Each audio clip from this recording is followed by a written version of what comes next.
день мудрий.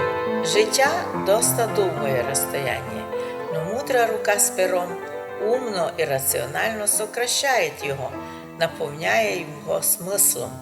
Аж як каже Біблія. Життя чоловіка по Біблії, по псалму 70 років, от сили 80 років. Но каже псалмопевець, сама множайша довга пора із них труд і болезнь. Тобто має та довга і осмислена пора, повна креативності, творчості, коли ти трудився. Но також мудрий період і для чоловіка і другої, коли тя боліло. Це колись побував між хворими, це на похороні. Тот час, казало бися, утрачає чоловік, но з великим хосном. Велика польза. Соломон ще казав, іди в дом плача, бо там наберешся мудрости, а не йди в дом сміха, там розслабишся. А що відноситься до руки з пером, рука з пером – це пишуща рука. Це письменник, писатель, поет. Це той, який знає учити дітей писати. Сам пише, твори пише, пише мемуари.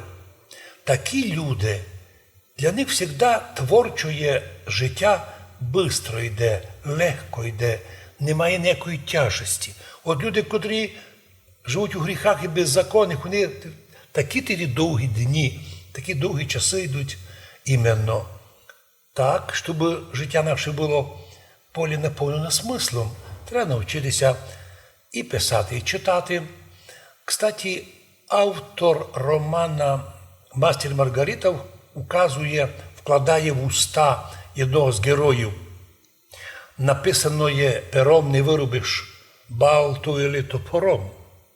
А тим, хто насмілився написати щось дурное, це злочинне, а потім і стер або спрятав, от сатани Воланда таким сказано: пам'ятайте, клеветники і обманщики, котрі пишуть жалоби, котрі доносчики, навіть який ти доносчик, як агент, офіційно получаєш зарплату, все равно, помни, рукописи хлопчику не горять.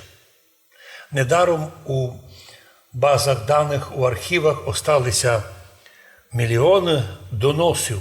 Хто їх доносив і писав? Звісно, люди злі. Знали б і вони, що рукописи не горять, ніч би не писали, тим більше, що навіть слово не воробей. Вискажеш, не вловиш. Воно втікло і як згусток енергії полетіло. Аж добре слово, так воно робить добро і формує, умножає добро. А от якщо то зло, якщо то агресія, от чому так важно помнити. Написано раз, нелем два раз читано, каже латинська поговорка, нощі і призиває нас писати добре. Рукописи не горять.